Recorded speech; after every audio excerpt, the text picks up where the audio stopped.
Hey everybody. So yeah, my terrain tiles. Um, this guy, I carved this guy out of pink stuff, insulation foam, and then painted him up. We use this like every single game, just to create some elevation changes, or there's some kind of objective that's on top of it, or just to kind of break up line of sight and stuff like that. But it took forever to do. Um, so yeah, this was the original one. This is just cardboard, and this is Infinity terrain. And I don't really play Infinity anymore. But if you're like a fan of sci-fi and you're a fan of Frostgrave, you might like Infinity because it plays very similar to Frostgrave, but it's like a near future kind of sci-fi game. Um, but so Infinity is the same thing. You have tons and tons of terrain and line of sight blocking, and it's a D20 based system. But when you buy a box, it comes with cardboard terrain. And so this was the original one, and what I did was I took foam core and then cut it and then kind of textured it to look like stone. And I actually like these, but I like this better. So I decided to scale up with these guys and keep going with these guys. Like the first one I did was one like this, which is like a little 4x4 inch tall piece, and then did a scaled up from there, and then kept scaling up, and I got up to this guy, which is this guy is 8 inches by 8 inches, and I was like texturing the foam. And I was like priming minis, and I was priming them on top of it so that I wouldn't waste paint, like black paint. And I was thinking about it, and I'm like, Steve, like, there's no way that you aren't doing this the hard way. Like, you need to go back to the drawing board, and you need to figure out a way where you can just make pieces, do castings, because that's. So, I got frustrated with this one and threw it in a box, in the corner. And then this one, this is the same, the same thing. Fundamentally, it's an 8 by 8. The design is slightly different. I think it looks way better. But the paint job, I'm not totally happy with the paint job. I think I'm gonna repaint it, but I tried an experiment with the plaster, painting the plaster a different way. But this is the same thing. It's just that it has these corner pieces, and then it has this like sort of cobblestone, like fieldstone kind of wall look to it down here. And but it's what these are all plaster casts, and then all of it, and it's just put on top of a piece of foam. Like, I actually had a lot of these lying around because I was planning on, I had glued them up, and then I was planning on texturing them and painting them at some point because we were getting a lot of good out of them. It's just so time consuming and tedious to do, and like it took, I was sitting there doing this one for hours. And then I was like, no, we're going back to the drawing board, because even when I had done a lot of texturing and I was happy with it, then I still had to fill in the cracks from where the two pieces of foam are glued together, like this. And it's just, so yeah, what I ended up doing was casting up a few pieces. So all of my terrain tiles are based on a 4x4 inch combinatorics, like up to a foot wide, but the smallest tile is going to be a 4x4. And these guys actually make great coasters for nerd poker night, yeah. But so my smallest tile is a 4x4, and then I would do these by hand. You know, I would texture them by hand, and I have a fair amount of these. We use them constantly. I mean, we use them every game too. But originally these were for D&D, and then we use them for Frostgrave. But it's just a piece of MDF on one side, and then a piece of foam core, or in this case a piece of plaster on the other. So I finally got around to doing some silicone molds. But for the terrain tiles, my smallest is a 4x4, and then my largest is a foot. But this is an 8x8, and but 3 8x8s makes 2 feet. And I still want to use them for like other games like D&D and stuff like that. So I don't want to make foot-by-foot rooms. I'd rather have them be a little more modular, where I can move them around, or I can put two. I can put little 4x4s next to the 8x8s and make foot or mix and match them. You get the idea. But the thing is that silicone is not cheap. Silicone's kind of expensive, but it's worth it to me. So I've got it set up where I can make something like this piece out of 2 complete casts, two complete sets of casts. So 1, 2, 1. And then these are, this is, I carved out 4 corner pieces for the corners, and then they, key together on the corners. And then I can, do 2 of these casts, 2 of these casts, and 2 of these casts, and cut them down, and then I'll have a piece like this. And it's just, it takes, maybe like an hour for them to set up to the point where you can carve on them, and you can pull them out and they're hard enough. So it's just what I do is I do it during laundry day. I mix up some plaster. I dump it in a mold, and then I put it on top of the dryer, and then when the dryer is sort of rumbling around, it forces all the air bubbles to the top of the cast, and then it dries it out faster too. So yeah, I mean these, I need to figure out a system for stuff like this, these stairs.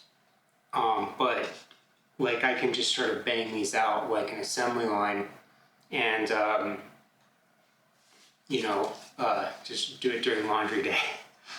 So yeah, it definitely really speeds up the process. I'm gonna have to find a better solution for painting, because I don't really like how this looks.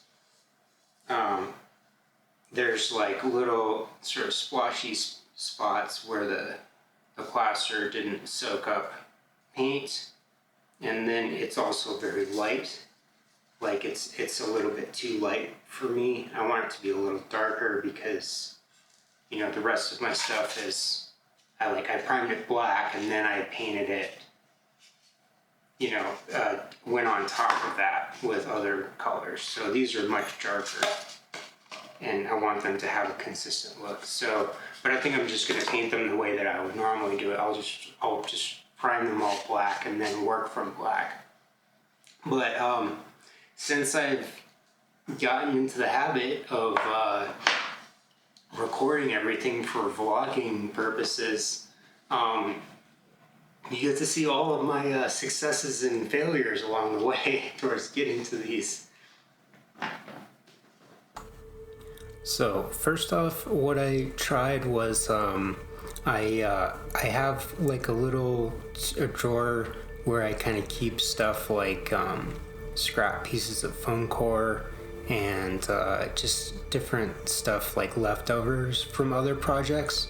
So I wanted to see if I could kind of like stack up some of these scrap pieces of foam core and get something that looked like a a nice wall for casting, because previously, I would lay them flat and then I would sort of carve them to make it look like stone. So one of the mechanics in Frostgrave is that everything in the whole city is climbable, and I wanted that to read really well.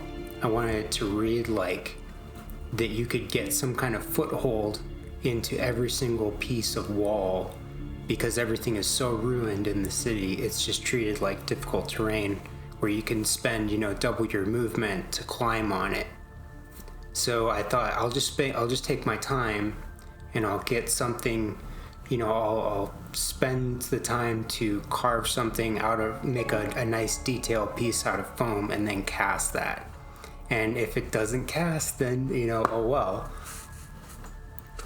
So the original plan was that I was going to cut one side off of these guys and have just a nice ruined stone look on the other, a rough cut stone look on the other side. When I think of Frostgrave, my mind always goes to like Pompeii, because if you don't know what Pompeii is, it's a Roman city that was buried by a volcano. And when people uncovered it, it was just sort of frozen in time. But the structures, like, you can go visit Pompeii now, and the structures are very ruined, and they just have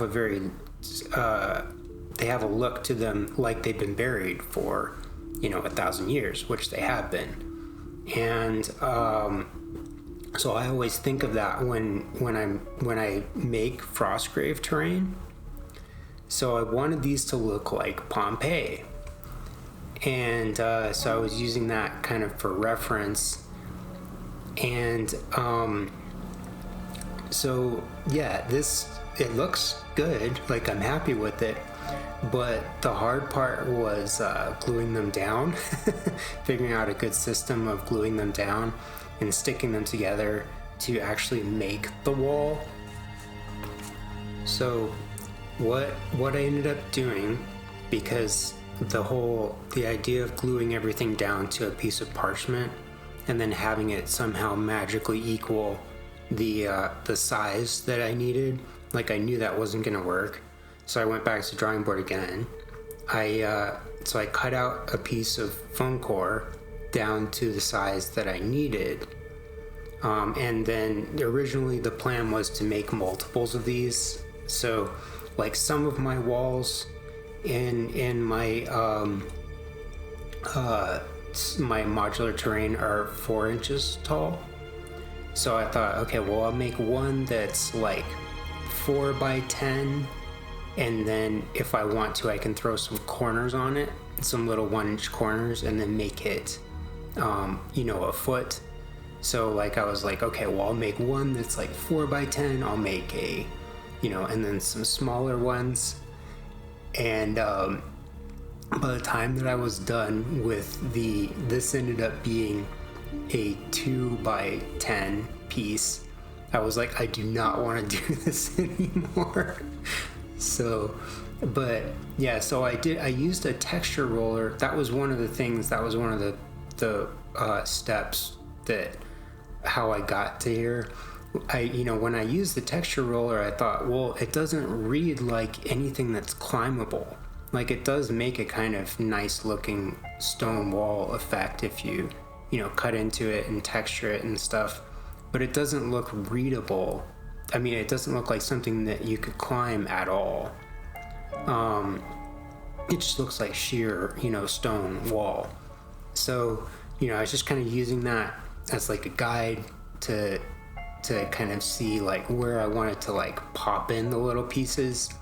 And also, I'm working from the center outwards, because I from experience, I know that when you're trying to line things up like this and make them all straight, if you work from one edge to the other, things get kind of wonky. like your lines get messed up as you go on, so you're better off working from the middle out than from working one edge to the other, because things just get like topsy-turvy, you know.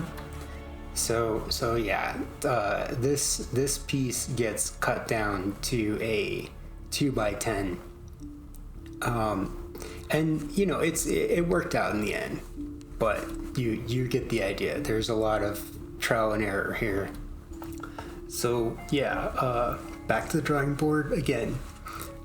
So I thought that I would make some just multiple molds, and then these are 4x2 inch walls. And so yeah, the plan was that I had already cut down the other one to make it into a 4x10, and then these are 2x4 inch. So I had 2x10, and then 2 walls that I was gonna make 2 inches by 4 inches, and then I had like a piece of Tupperware, like a container that was the right size to pour silicone over all of them to make these wall sections, and then just have one mold for wall pieces. But yeah, I experimented with these guys too. So I tried sort of like tossing in some gravel into there, like my basing material kind of gravel, and like, you know, fish tank rocks, and that kind of threw everything off.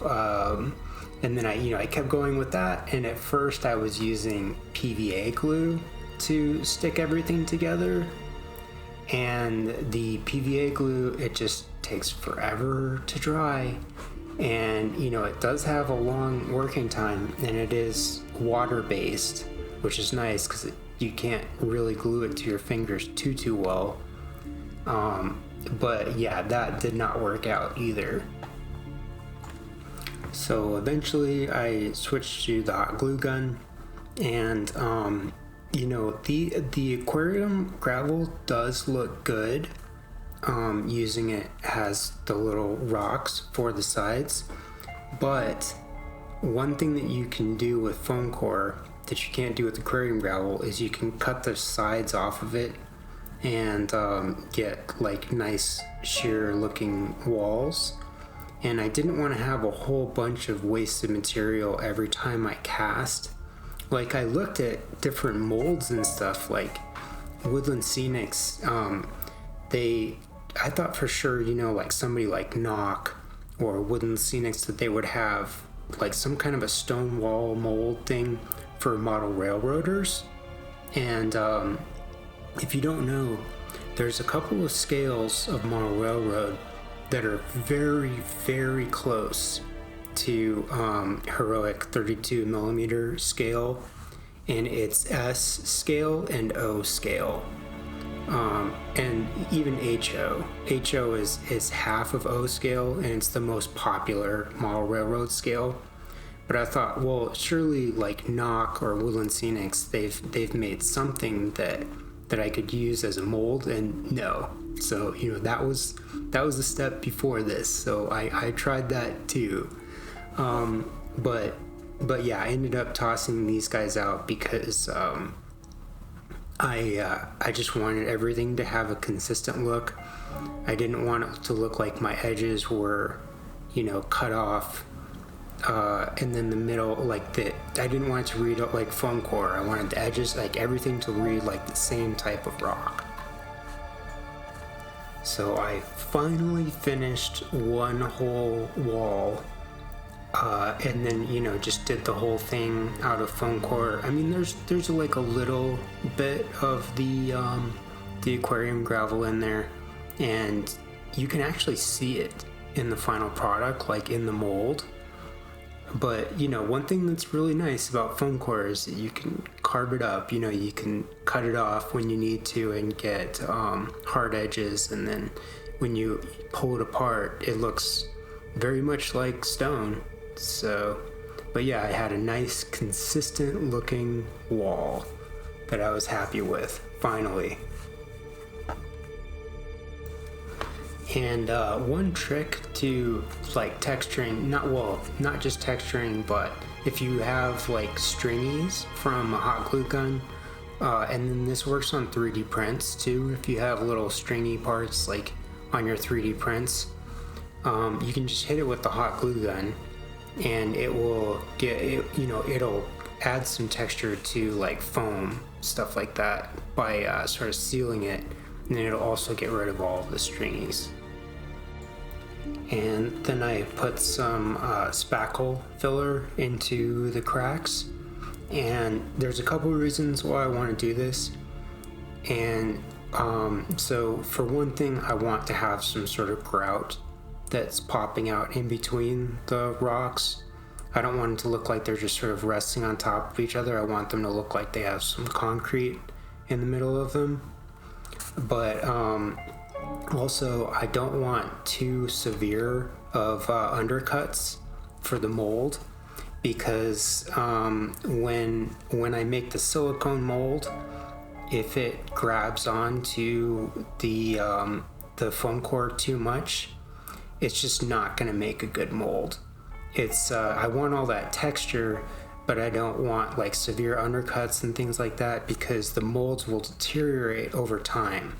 Like eventually you'll like pull little pieces out of the mold and things like that, and over time, just the more of a kind of smooth surface, the better for molding.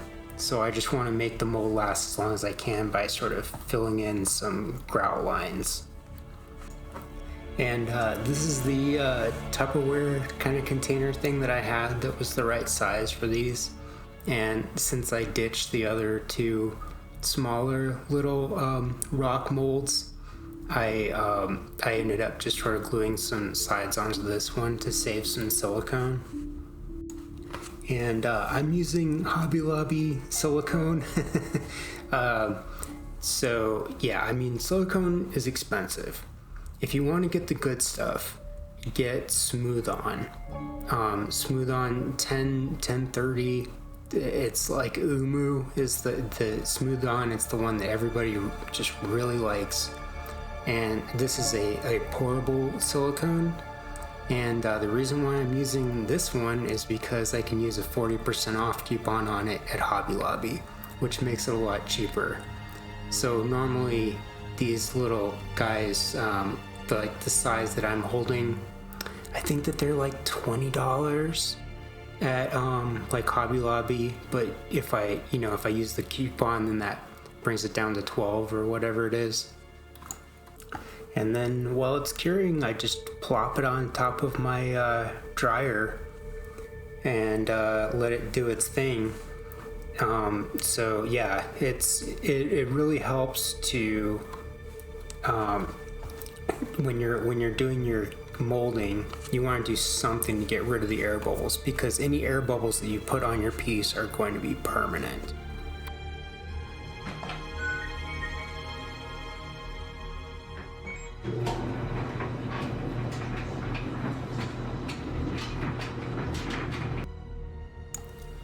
And originally I was thinking that I would take some of the pieces of insulation foam, extruded XPS foam, and I was just gonna, the ones that I had already glued together, and cut out these wall sections and then just go around and kind of texture the corners. But I ended up scrapping that idea and just cutting the edges off of the whole thing.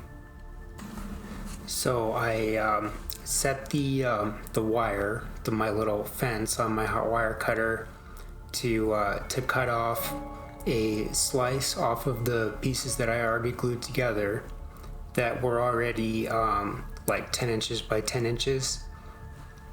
And then I cut down my cast wall pieces so that I had 8-inch sides and 2-inch pieces. And I'm going to use all of these wall casts eventually, It's a very valuable mold, actually, I think. But I'm just gonna cut the whole edge off of it, and then I decided to use the cutoffs to cut out some bricks so that I could make the little corner pieces to make castings for little corner pieces that could go on every side of these guys. And part of the reason why I wanted to use these bricks in particular that I had cut off from the sides was that I knew that they would be exactly the right size when I stuck them together to make the corners.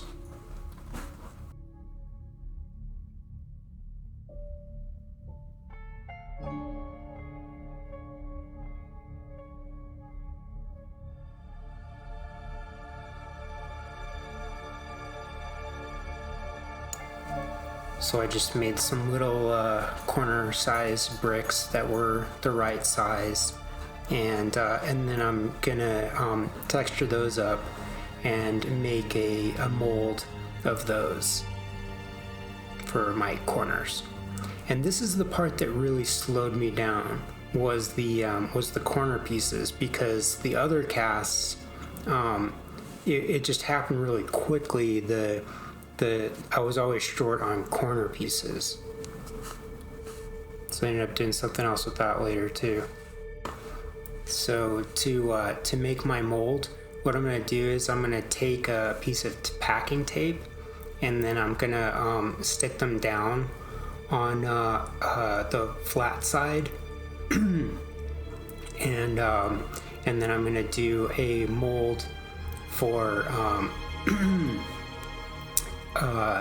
each side. And one thing that's kind of important about making molds like this, where you have edges that key together. So yeah, I'm gonna take them and I'm gonna put them, on the packing tape and make sure that they key together the right way, and then cut the packing tape apart later after I'm done, making sure that they key together right.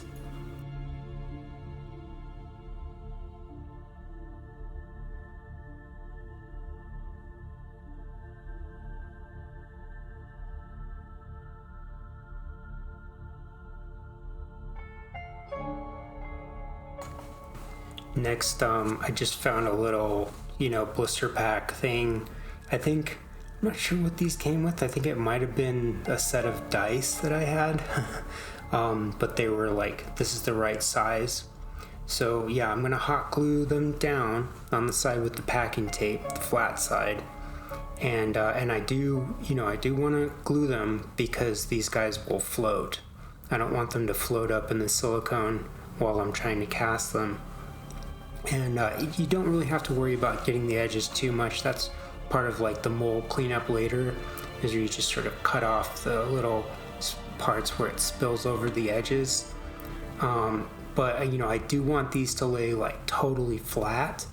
So I'm even going to tape the back side of this to another piece of MDF to make sure that my flat side stays super flat for casting later, because that will like totally throw everything out of whack if I can't keep it level and then the flat side doesn't stay flat. But when you're doing silicone casts, make sure that you leave at least like a 1/2 inch. You want like a 1/2 inch sort of in between your parts and a 1/2 inch around the edges, or else the mold will just sort of break, and it's an expensive mold. And I decided that I was going to sacrifice one of my dungeon tiles that I had already done to make some tiles where I could just reproduce them assembly line. And each piece that I had molded and cast up until this point, the original had never survived. But these guys, I pumped them full of enough like Mod Podge and painted them and stuff, and he came out fine. This dungeon tile survived, and then there's a permanent mold to make, you know, more and more of these guys, but also the master survived, so I could make another mold of him later if I wanted to. This was the only demolding footage that I kept, or that I took. To be honest, I wasn't very sure that the foam core molds that I had made were actually going to survive. I thought that the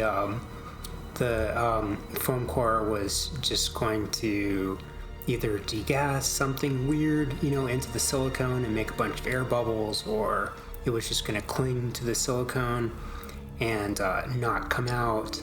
But yeah, everybody came out okay.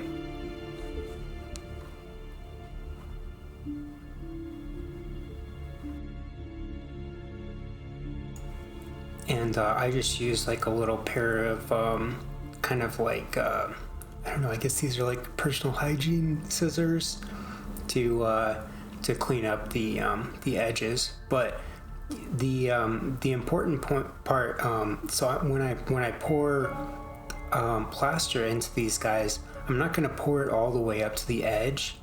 So like the foam core is the only part that I want, like the MDF backing part, so is not going to be part of the finished mold, or sorry, the finished cast piece. So I'm going to pour like up to the line where the little lip is, and then even if my cast comes out and then there's that little lip on that side, then I'll just sand that flat and then glue that to another piece of MDF.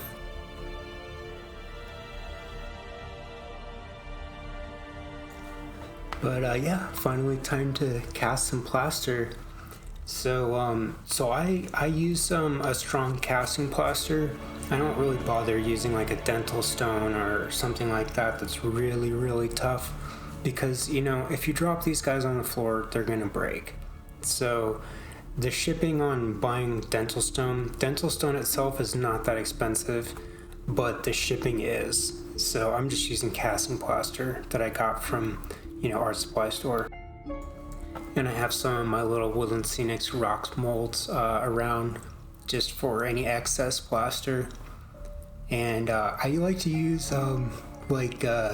paper takeout cups like this, because you can sort of squeeze them and make a little lip, and then, you know, pour it that way and pour it down like a popsicle stick, and then toss it in the garbage when you're done.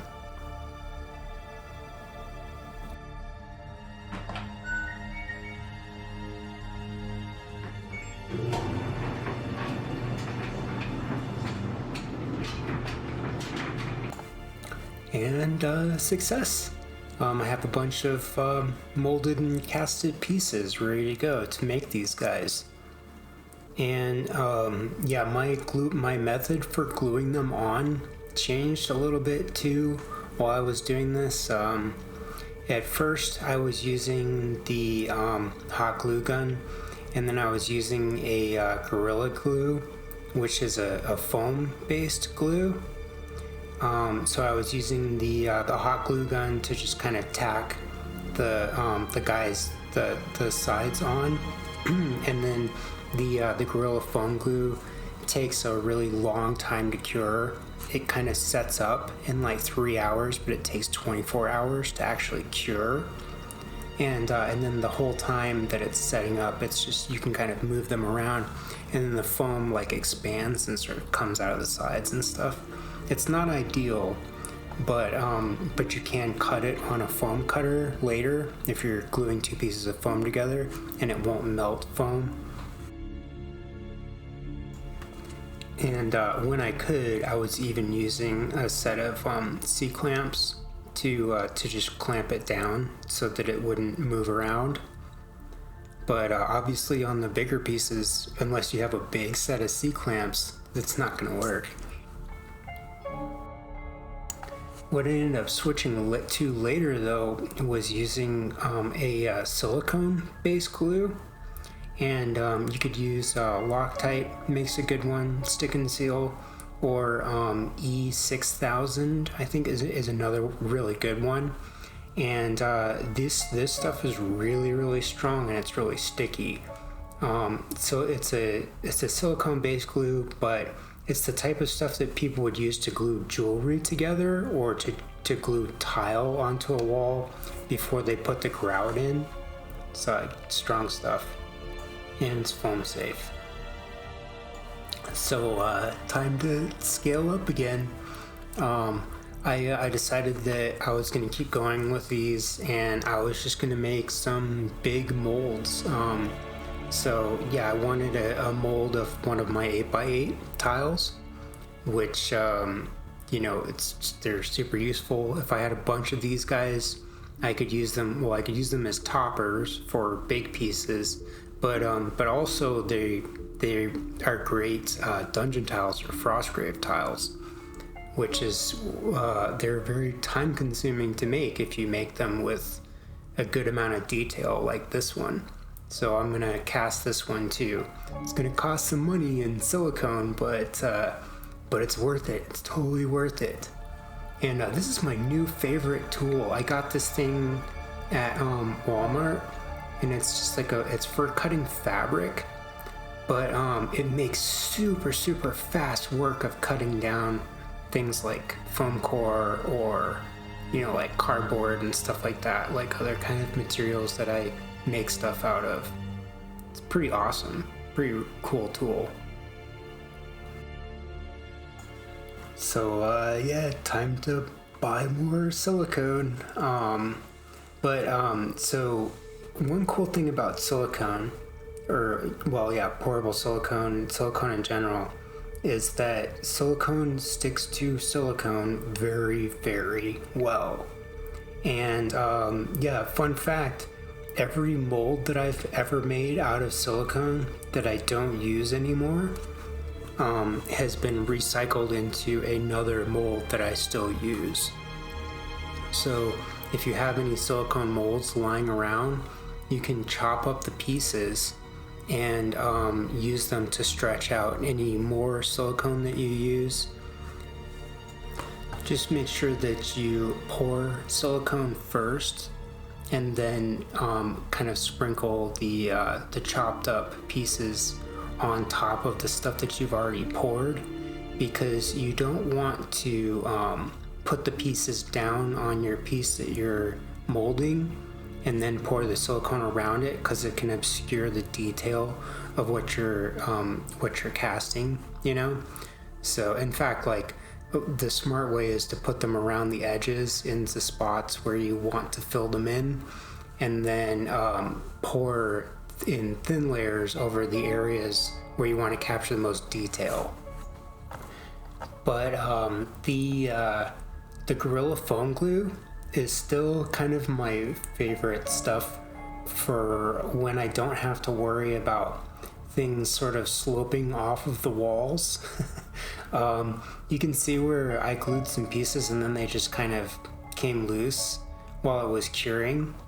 But for these toppers, these big toppers, it's going to expand, and it's as long as I don't use too much of it where it squeezes out of the sides, it's going to expand, and it's going to make a really strong bond against that piece of plaster.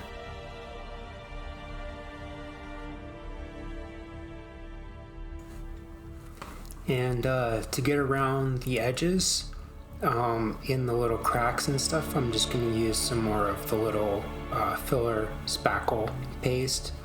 And yeah, you can see there's some pretty bad gaps in some places.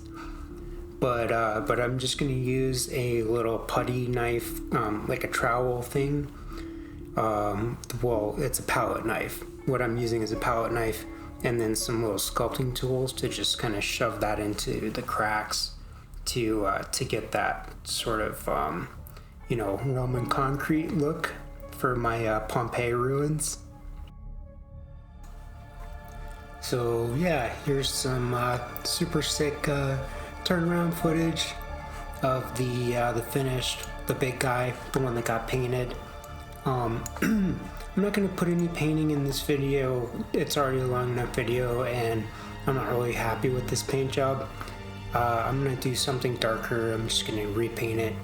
But yeah, you know, plaster takes paint really well. It doesn't really need to be primed, but it doesn't hurt. So anyways, yeah, thanks for watching, and I'm sure you'll be seeing more of these in all of the Frostgrave battle reports that are going to be put up on the channel very soon. Alright, take care, you guys.